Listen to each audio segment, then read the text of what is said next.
Okay, guys, here we are again. We're going to put my friend Cate Lim on in a minute. We're going to let a few people join here. Kate's an amazing young lady. She's also done business with me, helped me with international finance issues. She speaks 7 languages. She's helped me sell domains. She has her own fashion corporation, handbags. She's an amazing young lady. I'm going to let her talk about herself. Hopefully a lot of people start joining. And Cate will tell us about her background a little bit and about her current business opportunities. So I'm just trying to let a few people join here. Hopefully it's all working properly. And I'm going to add Cate right now. Except for Cate, your name says test, so you need to change it to Cate. Put your URL or something. Dun, dun, dun, dun, dun, test. There she is. How should I change the name? Hi, Cate. I have to turn my microphone up so I can hear you, my speaker. How are you today? I'm good. How are you, Mike? Good. I would say this morning, but I know you're on the other side of the world somewhere. So what time is it wherever you are? It's 11 p.m. So it's 12 hours ahead. Poor thing. You ready to go to bed? Yeah. Are we interrupting your nap time? Not really. I don't go to bed that early. Very nice. Thanks. Thank you so much for joining us. And I think a lot of people are going to be interested in your message and where you're coming from.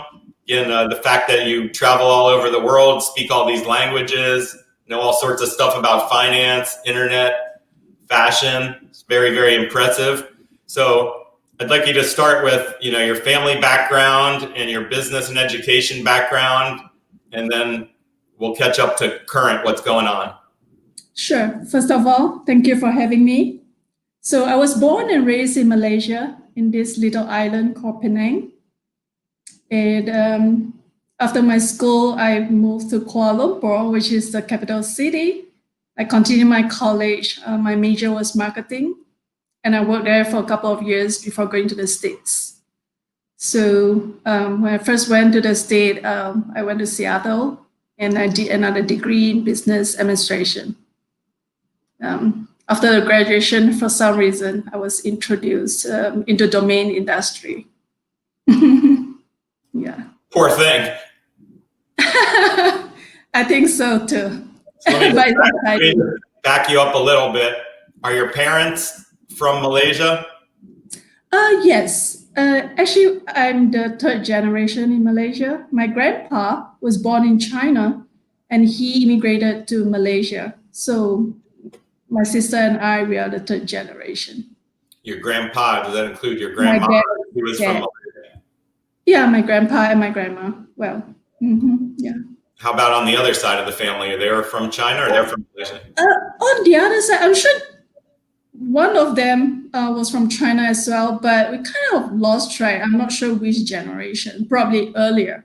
Probably they went to Malaysia earlier. So the way Malaysia works, though, is there's several ethnic groups. The main ones are ethnic Malaysians, and then there's a lot of Chinese, even though they came multiple generations ago. That's true. Yeah. Basically, most of them moved to Malaysia when, China was really poor, probably during the communist time, Mao Zedong. And where are you now relative to where you were born and raised?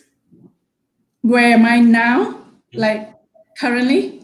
I'm just saying, are you near where you were born? Yeah, actually. This is another, this is a vacation island. It's called Langkawi. So well, your life's mostly a vacation. You do work on the side. Yeah, but I work harder. Vacation is the secondary thing. I work hard. Again, Cate's a unique individual. She's one of these people, again, she can speak all languages. She constantly travels all over the world, knows all kinds of people, does all kinds of different business things. But she doesn't actually have like a normal place that she stays for more than a couple months at a time. She just keeps moving. Partly, you're quite true, partly. Well, when you travel, of course you move, right? Yep. And, yeah. I'm gonna finish with your family background and then move forward. But I just want to ask, then in Malaysia, what kind of work did your family do? My dad was a developer, real estate developer. He already passed. And my grandpa also passed. He was an entrepreneur, quite a successful entrepreneur. Yeah, so we're both from business family. So that's why you're an entrepreneur, sort of. It just runs in your blood. Yeah, even the travel part. I mean, my grandpa was like such early generation, but he traveled a lot as well. Like he would travel whenever he had a chance to, even at old age. So I think it's in my blood. It's awesome. So then how did you, what age did you start traveling, leaving Malaysia? Start traveling. In fact, I did. When I was in Malaysia, I just did like short vacation, like what most of the people do. It only started after I went to the States, and then I traveled here and there, and I started to love it, and I make it longer and longer. And last year was a crazy move because I canceled my apartment lease in Seattle, and I sold off the furnitures, and I brought along my luggage, which is about 50 pounds with me, and I just travel. So it's been 18 months. The first country I went was Italy, and then to Taiwan. So you're literally a bag lady. Sorry? You're a bag lady. Mm-hmm. You live out of bags and you sell bags for a living. So you're a bag lady. Sure. And in fact, this travel inspires me because from the first stop in Italy, people love the bag I carry, clutches. And because I knew it was going to be a long journey, so I brought more than I needed. And eventually, I sold the clutches to them. Some I just gave them as gifts. Okay. Slow down. Slow down because you're way ahead of yourself here. I'm going to back up and then we're going to get to the bags in 2 minutes. Sure. Just again, with respect to the traveling, how old were you when you went to the United States? Sorry, how old? Yeah. I'll keep it a secret. You don't ask women age. No, I'm not saying how old you are. I'm saying how old were you when you went to the United States? How old what? When you originally went to the United States for the first time. That's not asking how old you are now. That's just saying back then how old you were. Back then. Some years ago. But I'm just trying to get context for your travel life. I'm trying to figure out how you started. So one day you went from Malaysia to the United States. However many years you were, is a big mystery. But well, I went to school. Yeah, and you went. Yeah. Go ahead. I went to school in Bellevue for business, and after that, I worked a little bit. So, yeah. And how did you learn so many languages? What languages do you speak? English, Mandarin, Bahasa Malaysia, because I was born there, and the rest are dialects. Because Malaysia is very diverse, and my grandpa is, he spoke one dialect, where he came from, which is called Fuzhou. And my grandpa was very particular. He was like, you have to speak, the language that I came from. And also, and then the region, I was raised in Penang, they speak Hokkien. So I learned from there. And then the rest is, and then Cantonese is in Kuala Lumpur, the capital city. And when you're little, you learn language really fast, very quickly. So that's how I picked up. Very nice. Officially, it's like 3 languages and 4 dialects. Sure. You do a very good job cruising around the world, communicating with people one way or the other. Thank you. Yeah. And some places you don't really need language, like Italian. When I was in Italy, I spoke only a handful, like 4 words, but I was there for 3 months and we communicated so well for some reason. Right. Well, for me, I technically only speak English, but I can actually speak English backwards. And my relatives are from North Carolina, so I can speak a little North Carolina, which is a world in dialect unto itself. I'm not going to embarrass myself at the moment with it. I knack KF straw cab. I can speak backwards. Oh, wow. So tell me what that is. My Tasudge Gnakayep straw cab. I'm just speaking backwards English, but Cool. it's too silly, and this is your time, so you can interview me one time, and we'll do whatever you say.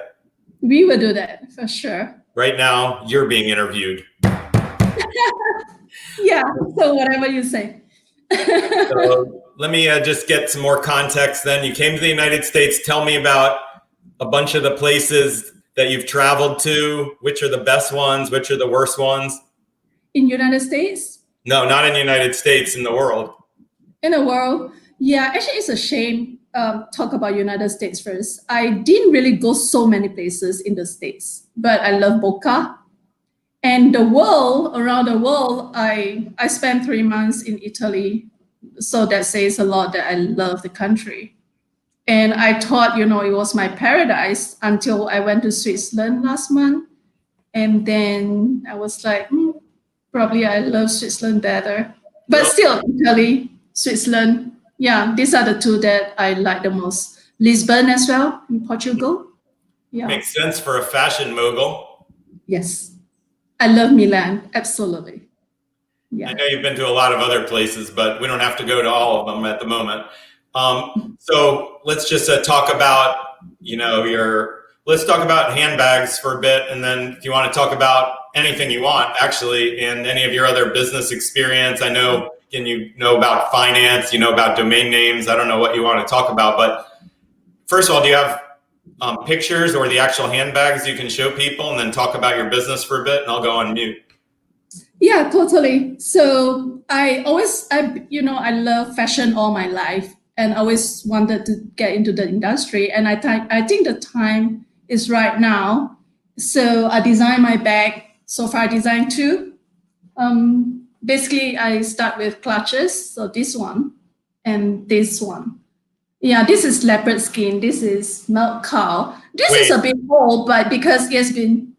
Do one at a time clearly in the camera, because you're just flashing them by really quick. Do it slowly and show the whole thing in the camera, like you're on your QVC. Here you go.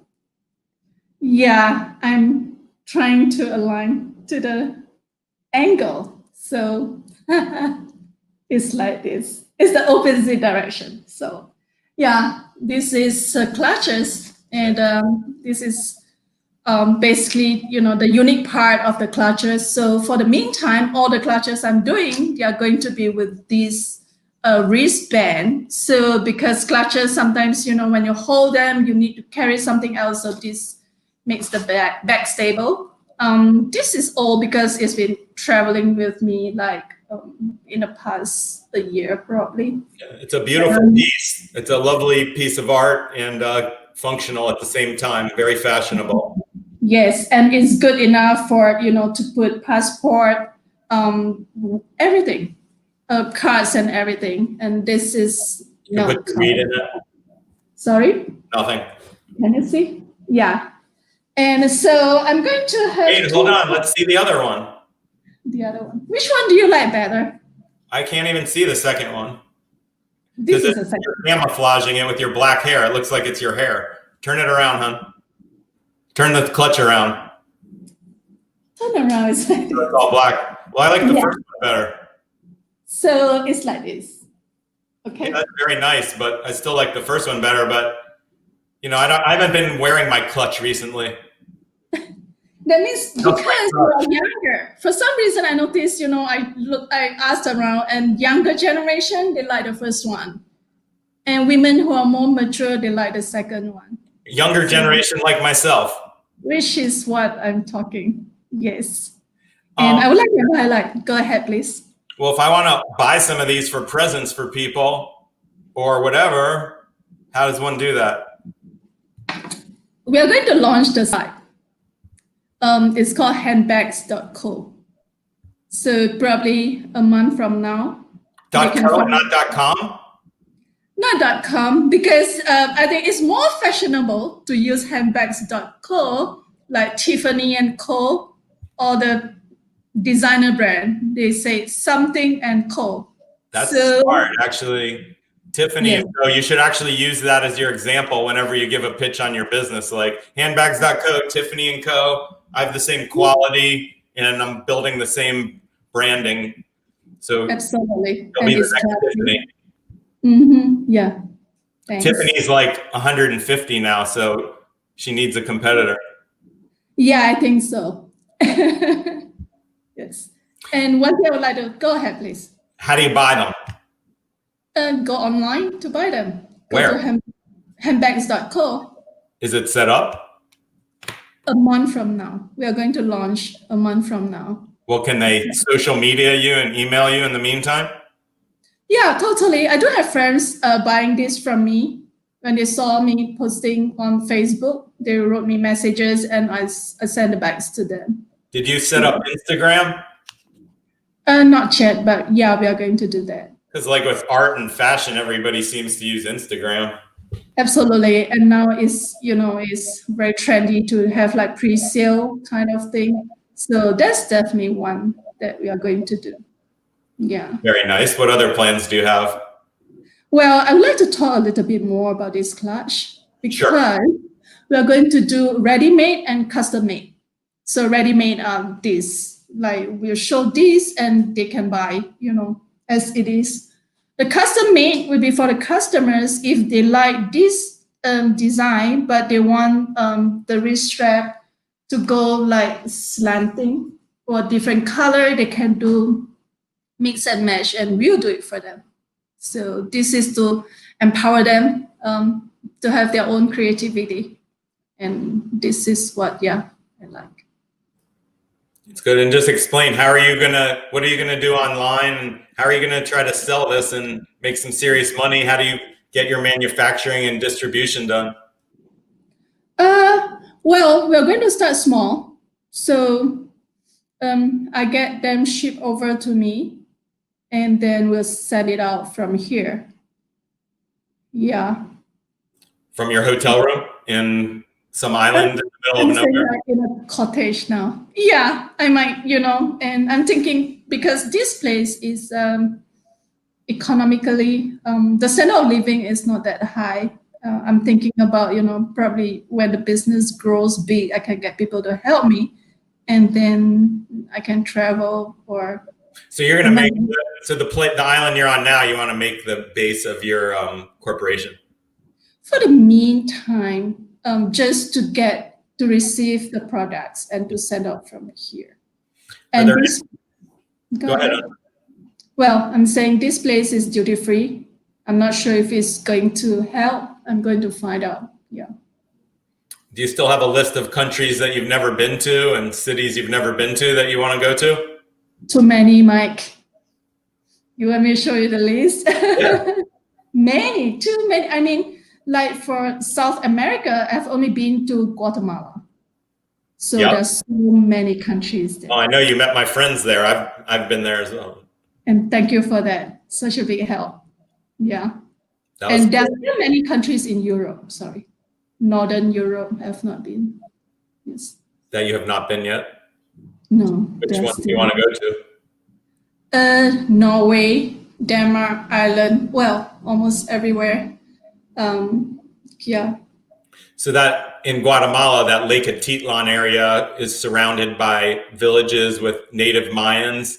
And each village, which I've been to, I was there with when I was a kid, actually, riding motorcycles before they had paved roads on like the most gnarly mountains you've ever seen in your life. And you've seen them. And, yes. My friend John had never even ridden a motorcycle before, and he had to go with me. And it was like the craziest thing. And we got to some super remote villages because we went around the entire lake, which takes like, back then in these gnarly roads, probably 10 hours or 8 hours or something crazy. Yeah. But some of these villages had like never seen white people. So like my friend John's a super tall, skinny white guy with blonde hair. And these people like thought he was Jesus Christ. Like I was kind of short and dark, so I kind of mixed in a tiny bit.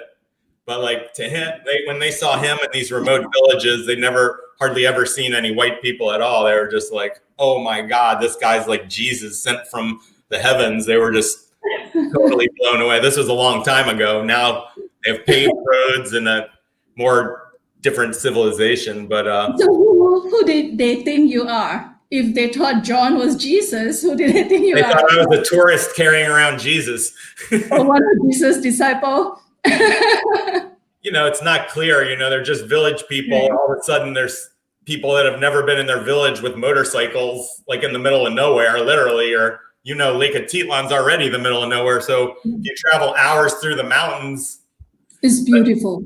But what I was trying to get at is each village has its own unique fashion, and each one is extremely beautiful and unique. And I believe, you've experienced a lot of that, Yeah, definitely. The fascinating part was like we just took a boat to cross the lake to see a designer. And then the next day we took bus 3 hours ride up to the mountain to see some other fabrics. Yeah. Very nice. What else do you want to tell us before I let my buddy Braden on? Well, I just say stay tuned for handbags.co. And I want to thank you for your help. And yeah, you are my business mentor. I appreciate it. Thank you. Again, handbags.co. First of all, Cate has designed the most beautiful bags that you guys probably just saw, and she's going to design additional ones. She really knows what to do and knows a lot about fashion and knows a lot about the internet. And then, of course, I own the company SEO.com. Alexandra's the president, and those guys are going to probably build a super cool website on top of handbags.co to go with the cool product. So again, when Cate says stay tuned, that's what you're staying tuned for example. So Cate, thank you so much. Be safe wherever you are and be safe on all your travels, and come back and visit us again sometime soon. Yeah, I will. Thanks for having me once again, and you be safe as well, and go to vote. Yes, I already voted. Thank you. I know. Okay, talk to you again. Thanks a lot. Bye-bye. Thanks. Ciao. Now I have Braden Wallake, one of the smartest young men on the internet. Thank you so much for joining me. That is big accolades to start this out with. Thanks for having me, Mike. I'm excited to be here. It's awesome. I've been watching some of the stuff you do online. And of course, I've been using your product and service, which is extremely beneficial. So between the combination, I thought you'd be an excellent guest. So I appreciate you saying yes and joining us. Yeah, absolutely. I apologize for any loud tankers that are going by. It hasn't been an issue all morning until right this exact second. So here we are, living the van life. So we're in Moab at the moment, just outside of Moab. And Nice. We've got a cool camp spot here with good service. And but apparently that truck needed to go by right then and there. So for the most part, it's pretty quiet over here. There's people on this broadcast and watching later on YouTube that are potentially all over the world. So I know what Moab is, but why don't you tell them? So Moab is going to be your mountain biking capital of basically the whole world. I'm not a huge mountain biker. We're getting into it more and more. We've got friends who also have a van that are huge mountain bikers. So we're hoping to mountain bike this weekend. So it's on the eastern side of Utah. Got lots of red rocks, lots of just gorgeous sunsets and things like that. But yeah, it's definitely known for being the place to go it's mountain bike Mecca, essentially. Yeah, I'm familiar with it, and I've driven through there. I can't mountain bike, but again, I own SEO.com still, but we had a ton of employees living out in various parts of Utah and visiting Moab. And some of my other friends who are just adventurers like to stop through there. So I just wanted the audience who didn't realize what a cool place you were at for you to tell them. Yeah, absolutely. Yeah, Moab's awesome. It definitely should be on anybody's bucket list for sure. Can you turn a camera easily or no? I can. I'm not in the best spot right now. So we've got some views that way. If I turn it this way, there's our bathroom tent, so that's not super appealing. And we're parked on the other side of this hill, but actually over the hill that way is just this giant cliff face of red rock. But all the camp spots at the top of the hill were all taken by giant RVs. So we're just taking our little van and parking on the other side of the hill. Right. So, but yeah, this way's not too bad even still, and that's where the sun sets. We've had a meteor shower going on, and the dark skies out here have been awesome, so we can see meteors at night. So it's been really cool out here in Moab. Let's see the ad on your van. Okay, so we've got That's awesome, dude. Yeah, so we got That's this thing. so cool. Yeah, it's pretty good. I mean, I didn't give the people who wrapped it very much lowdown. I designed like the logo like a week before we got the van, That's so cool. And then they have the van do it's going to be the ones who converted our van, and then Hypersocial is obviously us. So, but yeah, it looks super cool. It's got like you can't really see on the wrap. Sorry, it's like opposite.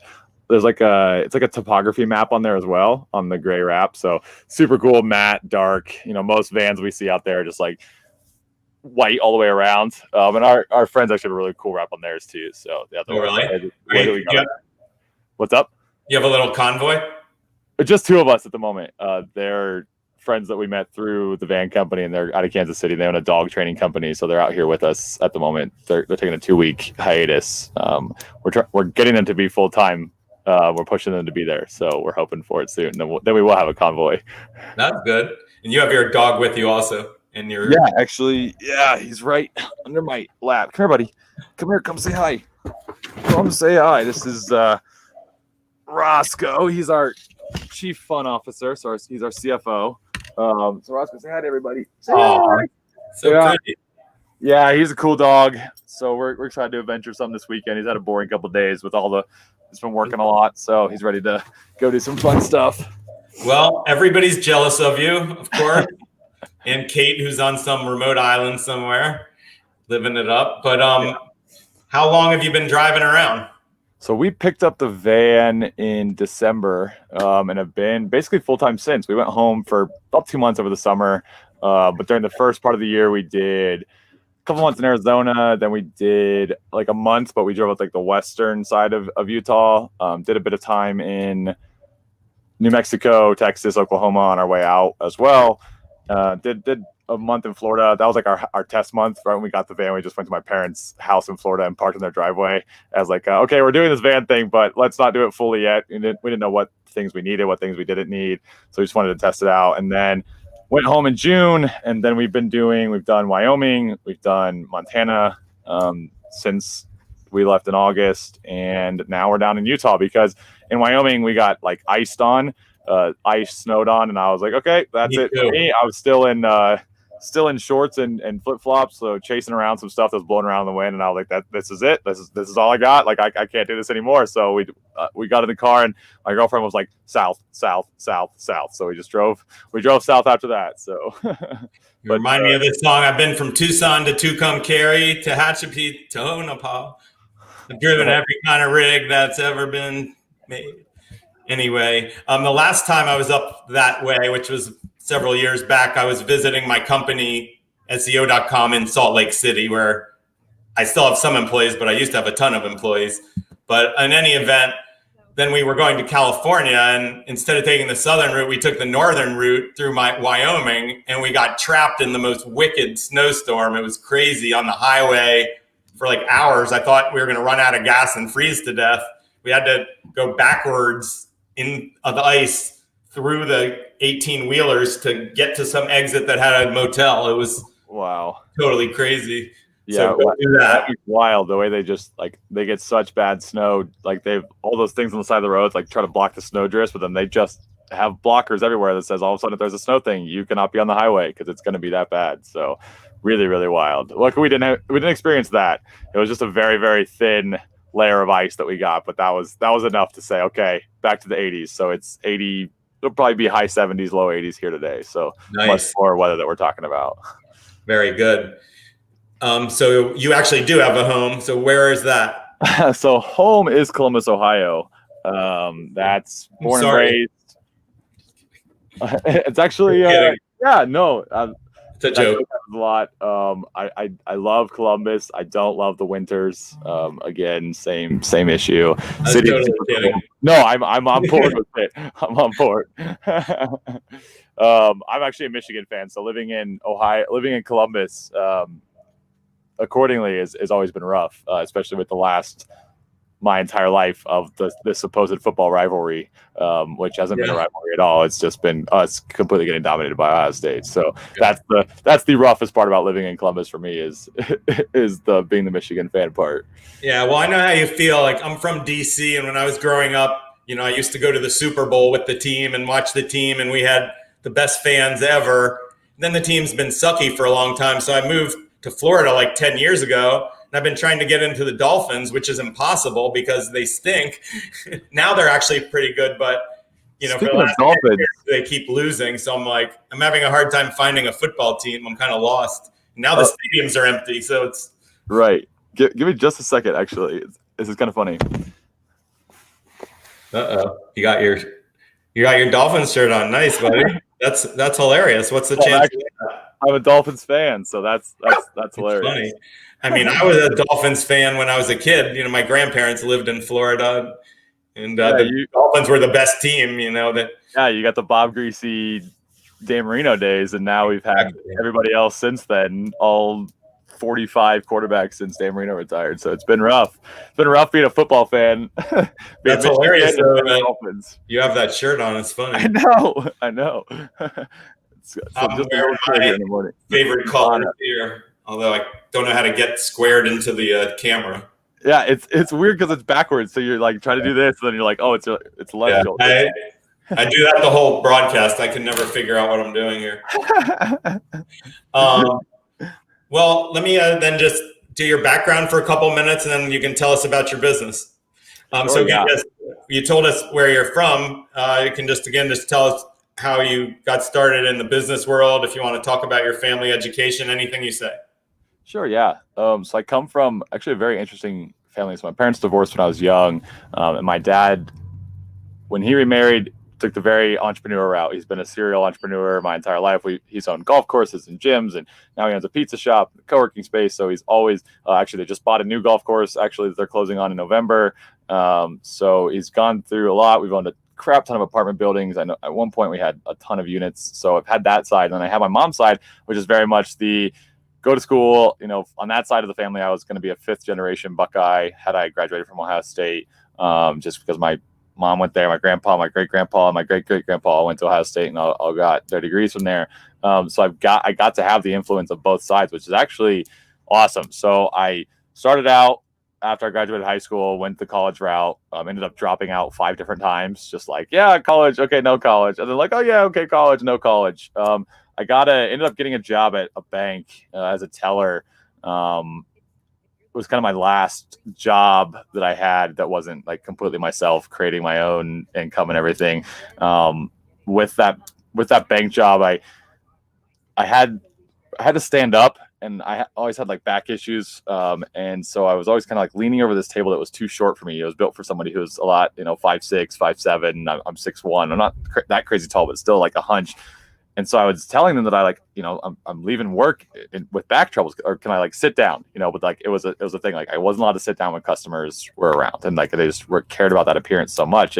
But I would leave days of work like completely in tears because my back would hurt so bad, and just like by the end of it, just such pain. And I was like, wow, like somebody's telling me that like this is my pain is worth less than how they appear to customers. So I could do my job in a chair just fine, like reaching down, counting money, like none of that mattered. They just cared about the appearance side. So that's when I decided that I'm never letting somebody choose that life for me again, because what the hell, like I've only got one life to live, and this is the way that I'm being treated as a human being. So that's when I got into network marketing. I was with a company called Vima. They made the healthy energy drinks back in the day. And that's what I really first started getting into the entrepreneur stuff. I used to buy and sell cell phones on Craigslist, buy them at a lower price, sell them higher. Was making like $100 profit every single day, cash, which is super fun. That was just kind of my goal, was to buy 1 or 2 phones, sell them same day or next day. And I was doing that. Then I really got into the sales world. I started doing sales for commercial construction and commercial insurance. Loved it. Did really well with it. Almost got bored. And that's when I found Instagram, back when Instagram used to be a lot more fun than it is now. The algorithm wasn't so particular. You didn't need to beg your followers for likes and things like that, just to keep your engagement high. but I really used a lot of what I had learned from those B2B sales roles in selling those services for that Instagram, marketing company. Last year in 2019, I decided to completely rebrand. I put a huge focus into LinkedIn, changed my entire company to be this sales, marketing, etc. for B2B companies. So we put a huge focus into LinkedIn. We've gone from zero. When I rebranded last year, it was actually October 1st. We're like a year and 20 days old now. Started completely from $0. Have only utilized our own same LinkedIn services that we offer to our clients to grow our own company. And we've gone from zero to around 45K a month in recurring revenue in just over a year. So about zero to, $500,000. So yeah, pretty good. Pretty awesome growth. We're really happy with it. And we're continuing to grow like crazy. We're continuing to expand our services soon too. We've got a lot of new stuff on the horizon we're excited about. So that's kind of the quick version of the story of how we got to where we are today. Sure. Well, just again, to reiterate, I'm a customer of yours and the service has been extraordinarily beneficial to us. And do you have capacity to take on new customers without messing up myself and Alexandra? I promise not to mess up Alexandra. I don't know what to promise there. But yeah, absolutely. We've done, last month we did a completely restructure of the way that our internal organization of our company is, and now we've got the ability for bandwidth of 5x, 10x at our current where we are right now without messing up anything. So that restructuring was huge. So we didn't have to increase our costs linearly to be able to scale our clients and their satisfaction in the job that we do. I could probably do a bad job explaining what you did for me. But do you remember our campaign off the top of your head? I don't remember off the top of my head. Obviously, it was for domain market, right? So, we tried a couple different things, but why don't you let me give you a hypothetical scenario, and then you can just describe the situation. So, sure. I started a small service company in Miami. And what I need to do is sell my products and services, or sell my services, meet people, sell services, engage in my community. And at the same time, I also need investors. So how would your company serve those two purposes? Sure. Yeah, definitely. So the biggest thing that I learned from my sales career in the commercial insurance and commercial construction was all about relationships. I worked with a lot of B2B sales guys with a lot more gray hair than I did. So that is where we put the focus onto everything. It's not going to be, if anybody is active here on LinkedIn, you may have seen a lot of people just connecting and pitching and connecting and pitching and connecting and pitching, and that stuff doesn't work. Even salespeople, we hate to be sold to. It doesn't matter who you are, you hate to be sold to. But if you go out and approach people and say, hey, let's build a relationship, or hey, how can I give value to this from the start? That's what we try to do everything. So what we'll do is we'll kind of take your company and do twofold. We'll kind of split our campaign in half. One will go towards these investors and say, hey, how can I be of value to you? Is there anybody in my network that I can connect you with? Is there anything that I can do? Just kind of building that relationship, asking questions, just getting the conversation started. It's super, super important that way. It's going to separate you from all the rest of the noise that's LinkedIn, because LinkedIn has become extremely busy as of COVID. I think there's the number of active people on LinkedIn has kind of skyrocketed since COVID has happened. And the other thing that we're going to do is we're going to say, okay, you started a service company. Who's your target audience? So let's say you want to just target local businesses in Miami. Maybe you're a cleaning company, a cleaning services company, or something like that. So we're going to say, okay, let's reach out. Let's find these owners of these small to medium-sized businesses. Let's find whoever the decision makers are that you need to connect with. We're going to connect you with them. And we're also going to run that campaign that says, hey, can I give you value in some way? Here's, if I created a blog of 10 tips for keeping your place clean during COVID times, would you be interested in checking it out? Just getting the conversation started that way, and then saying, hey, what else can I do of value for you?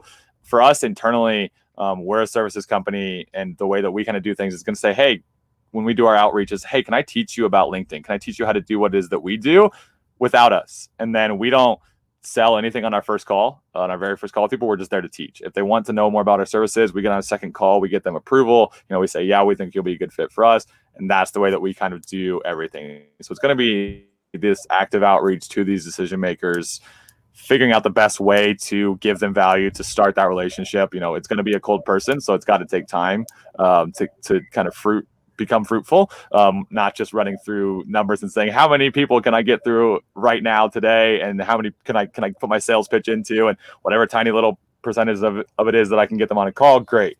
Well, it's going to be a lot more than that, and that's what it is that we're about, is just getting those conversations started in the right way so that people are actually responding to you and actually care to say, hey, okay, I don't care so much who the company is, but I care who Mike is, or I care who Alexander is. That's the way that we try and position everything that it is that we do. That's a super high level. Cool. Can you tell me the balance between the portion that's an app versus human beings?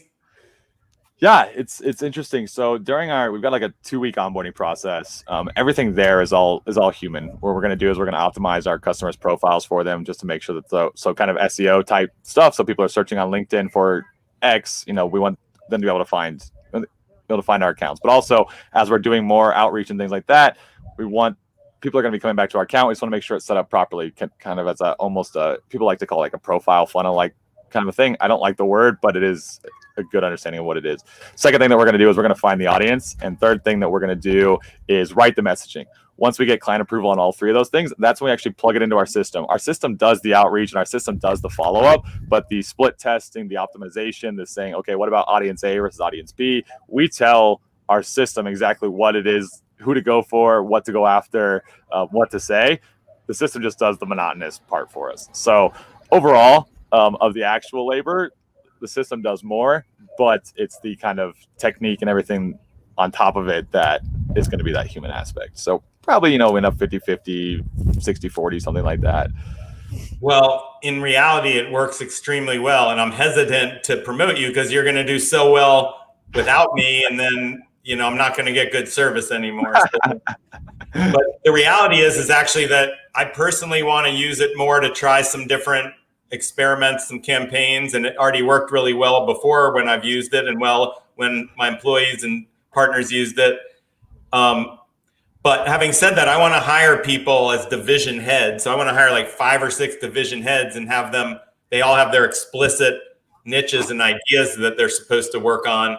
And I really do want to leverage your expertise and your app and network to get these people. I mean, we have our own sets of ideas and techniques. I've written a lot about it. I've done a lot of stuff, but this is new, modern, works very well, and you've thought it through very thoroughly. So again, I personally want to continue to leverage what you're doing with my new employees and our existing plans. I really appreciate the idea. I think there's a couple phenomena here that people should consider. One is that, again, you're going to become very busy because you're better at this than the vast majority of people. And B, that the entire experience, though, that you're doing is going to become more and more saturated because people can see what you're doing. And there's a bunch of people copying it already, or everybody's copying one another, but you have actually a much better format, a better app. The way you just described how you nurture them and target them, which is just a better long-term funnel process. The other people are more like these weird quick hits. Yeah, but it's kind of the thought of lead gen comparatively. So we call ourselves kind of relationship generation. So we're not here to just generate leads. Leads are very linear in the way that the ROI works. Well, if you build relationships, that's exponential. You never know. It's not just the people in the room, right? It's who do the people in the room know? Who are their connections? Who do they know in the industries that you want to get into? So building those relationships exponentially grows comparatively to just, okay, I close one person on one deal, $500, $1,000, whatever it is. If you can get people to say, okay, hey, can we refer business out? Can I refer business to you? You refer business back? Can we do relationships in that way? And now they may bring you 4 or 5 customers. So it's almost like I'd rather buy 1 lunch rather than buying 10 lunches. So that's the way that we kind of look at things. Is going to be lead gen is pretty short term and pretty kind of a commodity nowadays. There's all kinds of lead generation companies, but really building relationships is where people need to focus more and more, and where people are the consumer, even for the business space, wants more hands-on relationships. They're tired of being sold to. They're tired of just being a number that you're going through when you actually care about them as a person. And yeah, you can automate it and things like that, but when you actually take the time to do that and do it in the right way, the results have been outstanding. for so many of our customers and ourselves included. We're our own biggest case study. Yeah. Well, so again, from my perspective, again, you're going to keep getting busier and busier, and people's inboxes are going to get more and more crowded. So I'd recommend people attempt to leverage you and your service now while it's still preeminent. It works really well. It's a good value. And not only that, you can learn from Braden and his team about these processes for the future. It's a training, it's an educational process, and it's a service and an app all rolled up at a good value. But it'll be harder and harder again to get to him, and the system won't work as well a couple of years from now because there'll be too many people using similar systems flooding people's inboxes. It still might work. And again, Braden has a specific approach that he'll keep evolving into. So you guys should use his service. And it's not really to my advantage because it's going to make him too busy, but just I'm the truth teller here, like usual. Can you use this on Facebook or it's only for LinkedIn? Just LinkedIn. We've just seen linked like where our customers, where our ideal customers hang out, and where a lot of those decision makers at companies are hanging out is LinkedIn more and more, because people are tired of the political arguments on Facebook, or grandma and grandpa commenting on everything that you have in capital letters and all the family stuff that's associated with Facebook. And so we really see that LinkedIn is the place that we want to be, because it is really like I still get advertised to by LinkedIn, which is hilarious because every single one of our customers pays them $80 a month for their sales navigator, but they still run me some ads sometimes. It's like, okay guys, I'm sold. Like, I'm sold on the LinkedIn platform. We got it. But one of the ads they ran to me recently basically said, do business where business is done. And that kind of just spoke to me like, yeah, okay, this is where people are looking for their next contractor or for the next outsource this or cleaning company or marketing company or whatever. They're on there for that. And then it's a social platform, so they still get to see and experience who you are as a person, because you can still post and you can still make pictures or do videos or things like that. So LinkedIn is going to be it for now. If we ever see that another platform evolves, but it will probably never ever be Facebook. We'll do some retargeting ads and things like that on Facebook, but nothing really of the core service that we offer on LinkedIn is not really duplicable on Facebook. Well, I'm going to keep using you and watching you, and I'm curious how this stuff will evolve over the next few years. So my last important question, and you can talk about whatever else you want, but my last important question is, are you going to Burning Man? I really want to go to Burning Man. So the next one's in 2021, right? So the one it's usually September. And we were talking about going because we got our van before COVID happened, and then everybody's kind of doing the van life, RV entrepreneur. We stopped into the people who converted our van, and they said that they're 13 months out. Any new person wants to come in and get a van converted by them, like they're 13 months out on anything, because it's become so popular. So I think the Burning Man was canceled this year, and then it's just going to be next year, 2021. So that is the plan. We had talked to friends about doing it. We've got a freaking cool ass rig, so we may as well. I mean, I was kind of joking, but I figured it might cross your mind. Absolutely, you're in the right place, Absolutely, I think it's on our agenda for sure. It's going to be something we got to do once. We own something that like fits perfectly in at Burning Man. I would feel almost bad if I just had this thing and like didn't go to Burning Man. Exactly. I love the West. I mean, I love the whole United States. I've driven across the United States a whole bunch of times, and it's so nice where you are. I wish I could do it, but right now I'm kind of grounded. My kids in school and staying put for a while. But that's awesome. Is there anything else you want to mention before we sign out? I don't think so. We are evolving into some really cool services soon. I'm excited, but we're not at the point ready to announce those. But there's a lot of cool stuff coming that's going to be kind of on top of our LinkedIn service, which we're really, really excited about as well. So we just launched some cool stuff that's going with our current service, but we definitely have some new services and offerings coming out to make B2B sales as easy as possible on our customers. And we're super excited about what we're getting ready to release. I'm always the person who says it too early, and then my team's like, whoa, what's up with that announcement? And I'm like, okay, you're right. I'm just excited. So I'm not going to commit that sin this time. So just, there is cool stuff coming. Not allowed to announce. Yeah. Well, I mean, I'm really glad that we met you and had an opportunity to work with you.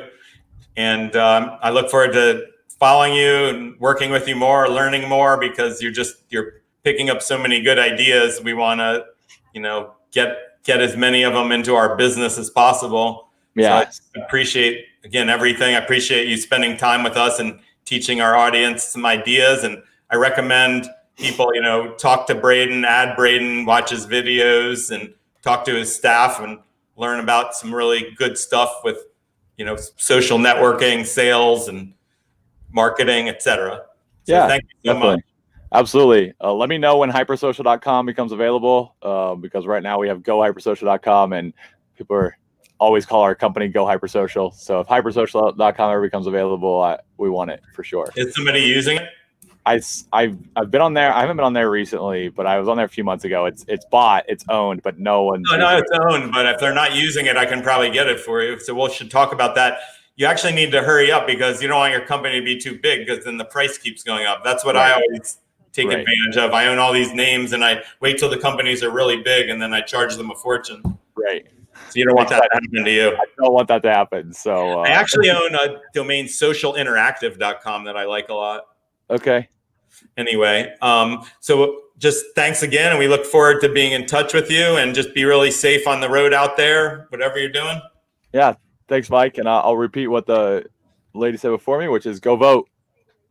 Definitely. And you can post stuff on this stream on my wall, on my Facebook, etc., like links to anything you want, your sites, your articles, cool, voting stuff, whatever you say.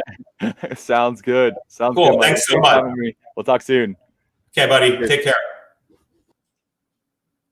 Wow. This has been like the best live stream. All of them are awesome, but I'm just so blessed. I always get the best guests, and they're all so smart, and they're teaching everybody cool stuff, especially me. So I feel very happy and blessed about my last two guests. So cool. So we're doing some live domain name training. I'm going to see if you guys posted any good names. Don't post crappy names, because I'm not going to appraise those. If you posted some good names, I'll appraise them. The object is to teach you how to fish and not to fish for you. I'm training you how to do domain appraisal training, how to appraise domains. And if you've ever seen the show Antiques Roadshow, which is one of my favorite, where people come in from Timbuktu and they bring Granny's vase, and the next thing you know, it's worth like $1 million and everybody's celebrating. So that's what we're doing here. We're trying to find domains that people don't realize are so valuable, but when we do the appraisal, you find out how great they are and you're in the money. Selling.com premium domains is a great idea, as long as you know what you're doing. Okay, so I'm going to look and see if you guys posted anything. I have another list of my own that I can hit if you didn't post anything good. So let me just check what's going down here on Facebook. I don't know. Okay. Sorry, I'm jumping around a little bit. Do I have? Okay, I have a couple good ones here. Keep adding some good ones. You don't have to own them. You can add names somebody else owns or whatever. So again, I'm not appraising the website or the traffic. It's just, even though these names may have a site and traffic, my job is just a plain domain, as if there was nothing there. Appraising websites is a totally different tactic. So anyway, I'm going to pull a couple out of here and share my screen. So I have, the first one is desiredlocation.com. It's a little verbose, but we do know what it means. So I've got to do the share screen, and we're going to be in good shape here.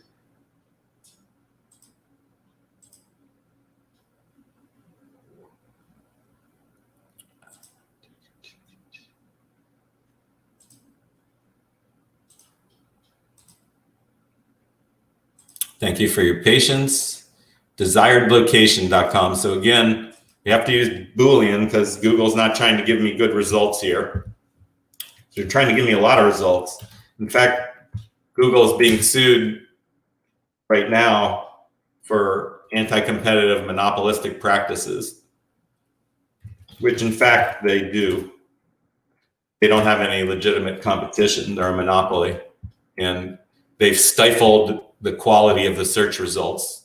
They purposely are not adding a lot of features we need because they make more profit by not doing so, and they have no competitors. This is why I have to use Boolean in the first place, because they're not giving me clear results. And so in any event, desired location, the first thing we're trying to do is disambiguate it. What does it mean? And then we're trying to find out the breadth of it, how many companies might need it, and again, the depth. So if it were a name that somebody just invented, it would be, first, we wouldn't know what it meant, because anything that we know what it means has already been registered. Secondly, it would have no breadth. Nobody would care about it. And if somebody did care about it, it would have no depth. Nobody would pay a lot of money for it. It's not important to them. So the point being is that the only names that are really worth anything are old .com names. There's a few exceptions, like Bitcoin.com was invented in the last 10 years, but most ideas and commercial things in society were invented a long time ago. People already registered them. They use them in business. And we're fortunate that there's millions of great domains for sale right now, .com domains at a great price that are not being used yet in commerce. So those can be bought and negotiated, and people can make fabulous investments. And there's fewer and fewer of them. But the main point is you can't register a new good one, most likely. It won't have any value as we do when we go through this appraisal process. It would all appraise out at zero. In this case, we're going to appraise this name. As far as disambiguating, we know what it means. It's a desired location. It sounds like a cool real estate term. And we need to look for the breadth, how many companies might like it to own it, and the depth. Again, we're not really interested in hobbies. We're dealing with people with money who own businesses that might want to buy our domain. In the hobby space, nobody's going to pay you any money for arbitrary names. And unless it ends in .com and is spelled in proper English, they're probably not going to pay you anything either. So, people can register and speculate in whatever they want, but the vast majority of the time they lose their money because they don't follow the fundamental rules. So here we are. We know what desired location means. The breadth is any real estate corporation, particularly commercial real estate companies. And the depth is, it seemed to me that one of those people would like this name a lot. It's a little bit long, but it flows pretty nice, very easy to spell. And there are other ways of saying it which dilutes it. So again, desired locations, or you could use a different adjective, wanted location, wanted locations. That's a big problem. That dilutes. People don't need to buy this from you. They could buy an alternative, unless it's the name of their corporation. But we see here, this is a generic term that's really cool. There are no logos, slogans, and corporate names. So it's not a brand name. It's not a corporate name. It's a great name, but brand names, corporate names, the people have to have. There are no alternatives for them. They have to pay up, which makes the appraisal very high. They don't have to pay for this one because there's too many alternatives. It's too long, and it's not the name of anybody's company. In the Google images, again, you have to use Boolean quotations to see what's going on. And they're ignoring my capital letters, which is unfortunate. There were old search engines they put out of business that are actually case sensitive, which would make your search much better. The other stupid thing is when I do a search in quotations, Google's actually going to show me things with like quotation marks with a different punctuation in the middle, which obviously I'm not looking for.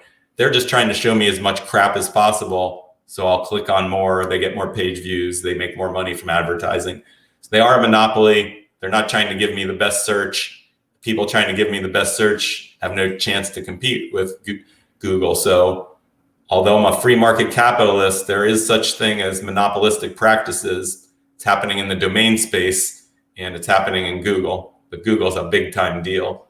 So in any case, as far as coming up with a price for this guy, it's a cool word. It has a lot of meaning. It has a ton of activity. But the interesting part is there's no depth to it. So we know what it means. There's a good amount of breadth to it, which is nice. There's no depth to it. And again, there's too many alternatives. So although it's very cool and I think somebody should buy it, we're going to do the price of it. Only question is where? I think I can do it here. Desiredlocation.com. That guy is worth about $5,000. Damn. Thank you very much. We're going to do the next one. Assuming I can find it. Organicbeef.com. That's a very good name. Thank you for not giving me a crappy name. It's no fun appraising those. So Sunny, thank you. We have organicbeef.com up to bat. Everybody knows what it means. Actually, I don't really know what it means. I mean, I know what beef is, but how do you make it organic? Does that mean they eat organic soybeans and corn? Or does that mean, I have no idea what, it did their chakras.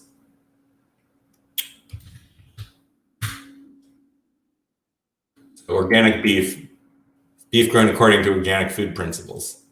What the hell does that mean? Then I was talking fully verifiable production system, collects history, produced without genetic engineering,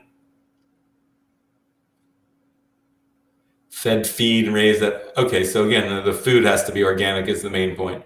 So it's a real thing. It's a cool thing. Clearly, they have a lot of information here.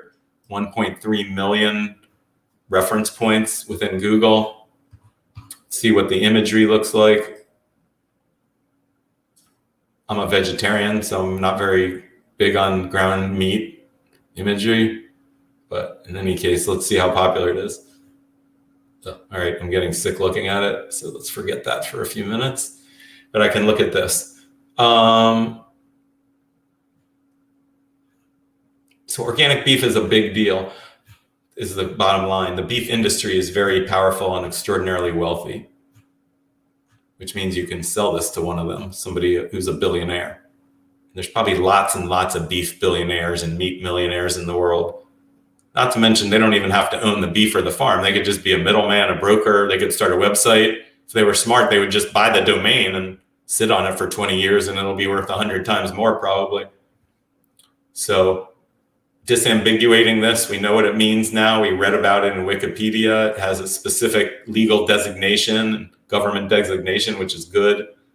It's not a brand name, but it's a very meaningful, represents an extraordinarily profitable niche of a profitable industry. So that's a great thing. Very easy to spell, say. There's no other way of saying it either. You can't say organics beef. You can't say organic beefs. You could say organic meat, but that could be a different kind of meat. So this is a very explicit and excellent name. Very easy to spell, to say. It'll go up in value forever.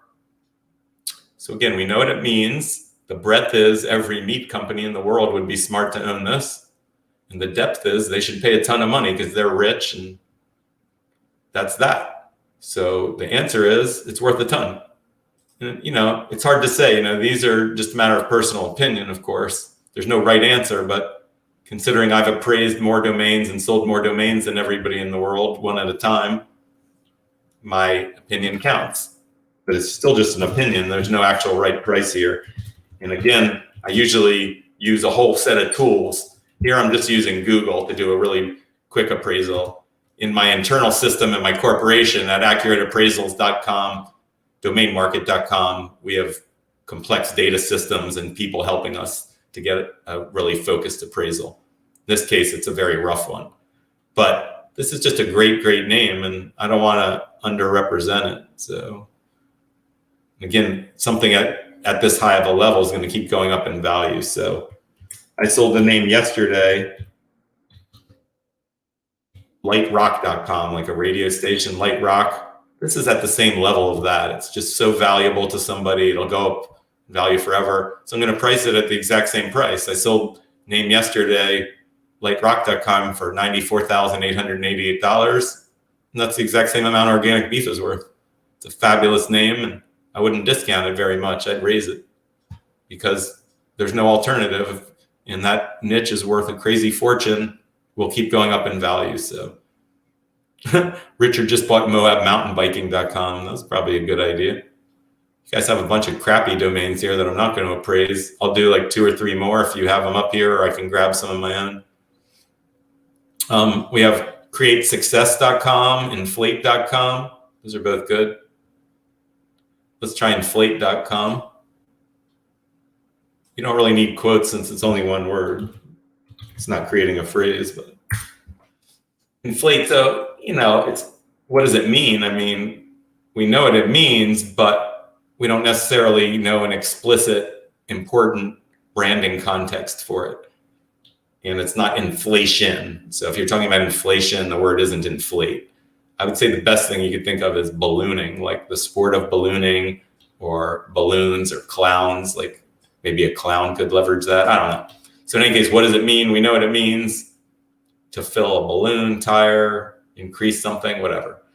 So we know what it means. The breadth of it is how many people need this domain in commerce. That would be 0. They might like it. The question is, do they need it?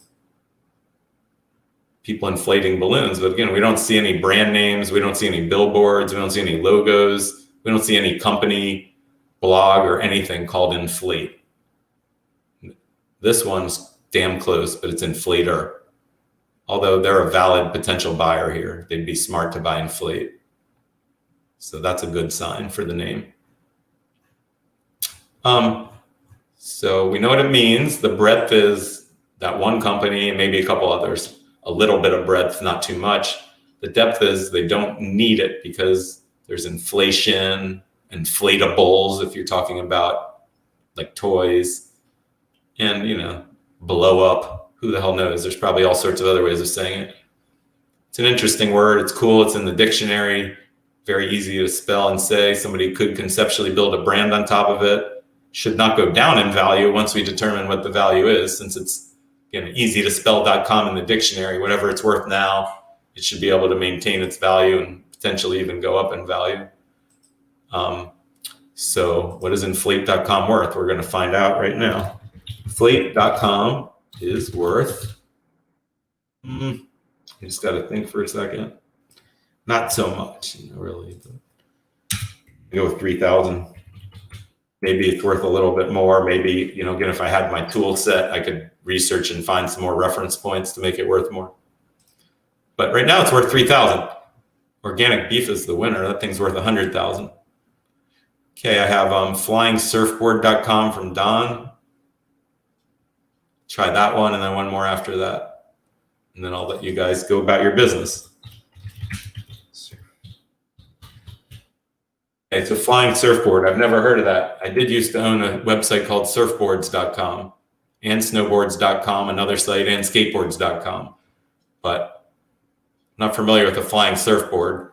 They've invented tons of new water sports that have varying names. So yeah, that's the new one. That's actually great because that's the newest one that they have now. I posted a video of somebody 2 days ago, if you look at my Facebook, of somebody doing this in Boca. And then my friend said he just ordered 3 of them. So I don't know if I can actually do this. I'll probably hurt myself, but I'm good on a jet ski. So this looks interesting. So there's another name for these things, but I forgot what they call it, a hoverboard or whatever. But Flying Surfboard seems to be catching on, and that's really good. This is a very popular new sport, an e-foil. So that is great news. So we know what it means. It's one of these guys, and look how cool those are. I'm getting very excited. Oh, look at this guy. That is freaking way cool. Are you kidding me? I got to get one of those. This is crazy. See, look at all the cool stuff they invented. This is so exciting. Can we just do this instead of working? Oh, man. Okay, so how much is this thing worth? So we know what it means.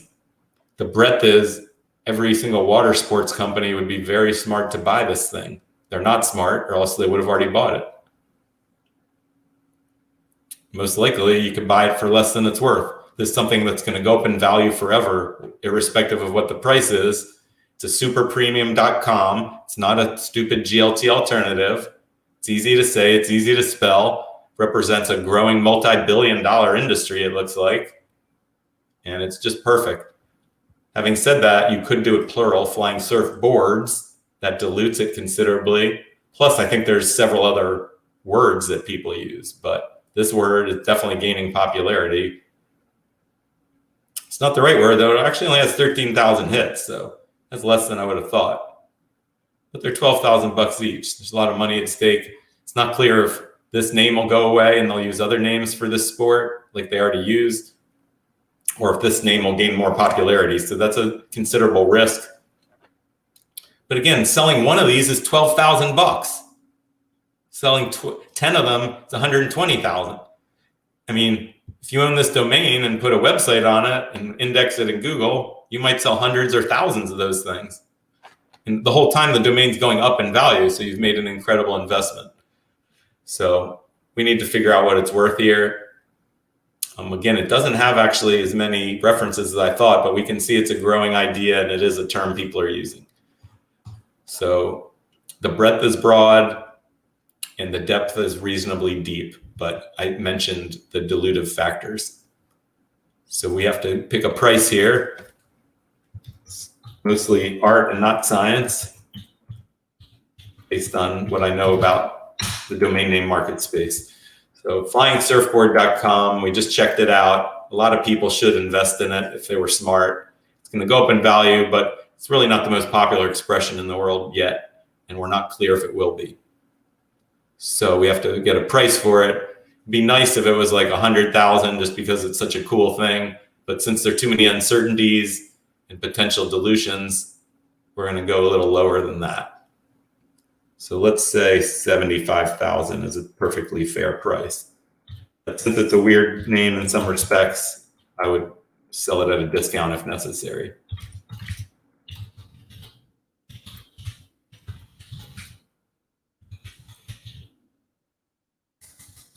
Awesome. We'll do one or two more because I always run so long here, but it's fun. Just gotta keep the good names in there. Prepare good names for next week. Here's a good one. Identify data. What else is good in here?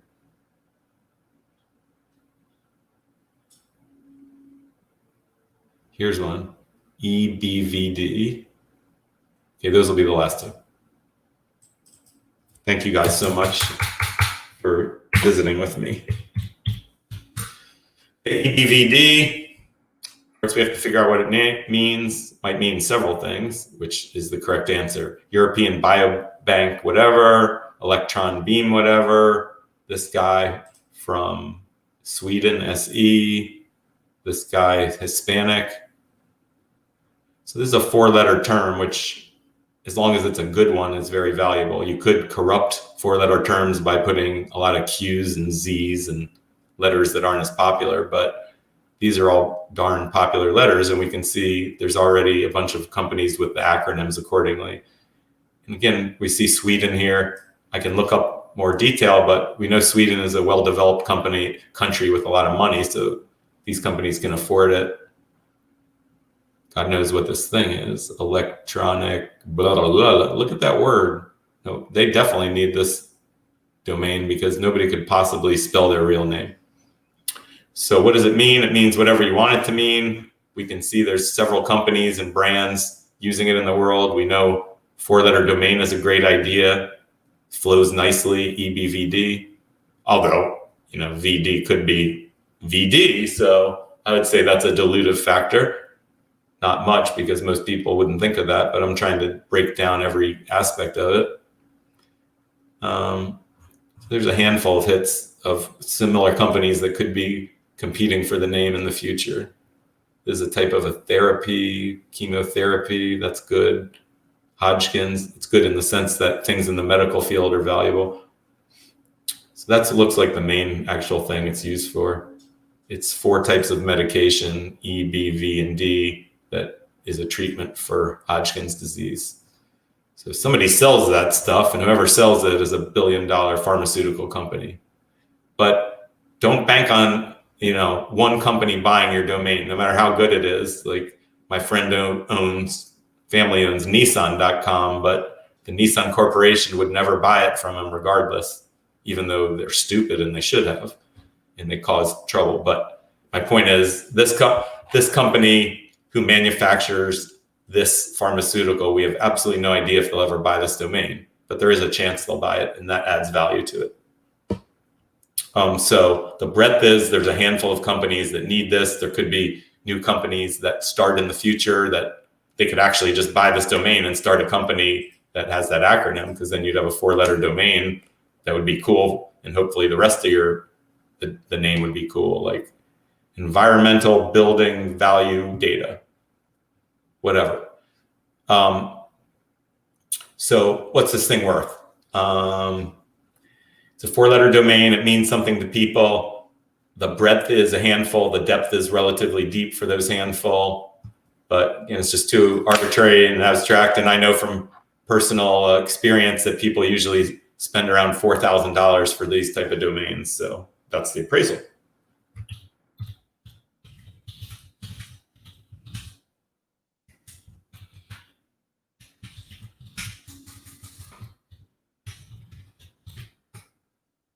Awesome. I'm going to do one more and you guys are off the hook. Where was the other one I was going to do? Identified data. We're going to do identified data. So it's another interesting expression. So what does it mean? Well, we kind of know what it means, but who needs to identify data and what for? And why does a consumer care about that? Why does a business care about that? What are the alternative names people could use? So again, what does it mean? Well, for one thing, we have this little pull down from Google, so that helps us a tiny bit, telling us what it means. Identified databases and data structures, boring. No, thank you. Identified data type in Python. So it's just some geeky thing. There's other ways of saying it. Identified data sources. It's not a brand name, although somebody could use it as a brand name, but there'd be a lot of other ways of saying it. Identify whatever, identify content or something else. It's not a powerful expression at all, is the correct answer. Although it is meaningful. It does mean something, but it doesn't mean anything powerful. There's not a lot of branding behind it, as we can see here. But on the other hand, we're doing more research here. We see there's some activity here.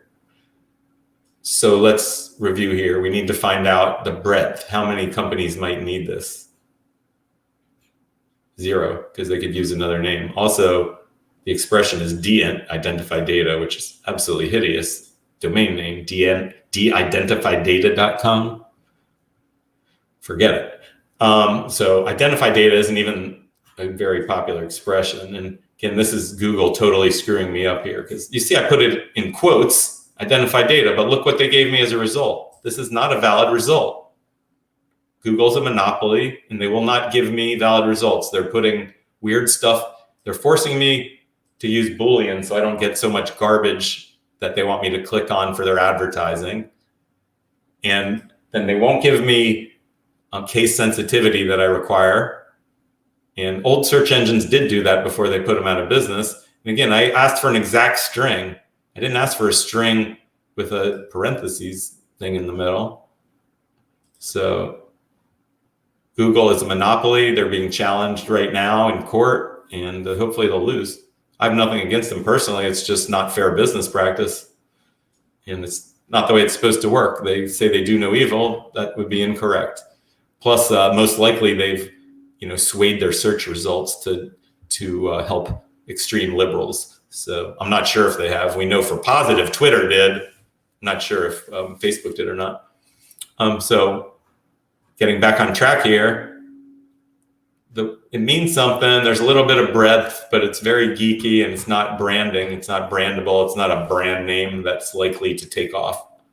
We're not going to see logos, slogans, trucks in these images that we see here. We don't even see the term. It's buried. It's not the preeminent term in the image that we're looking at.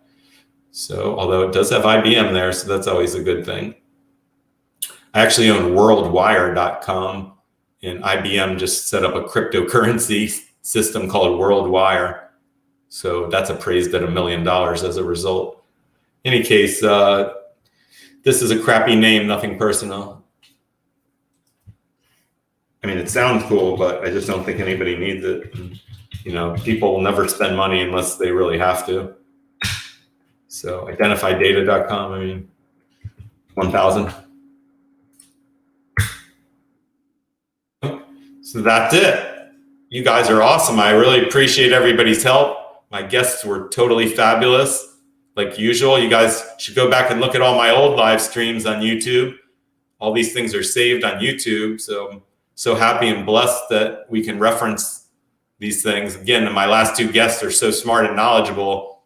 You guys can go back and study what they said and adopt some of those practices in your own businesses if you want to. So thank you so much for everything. Hope everybody has a great week.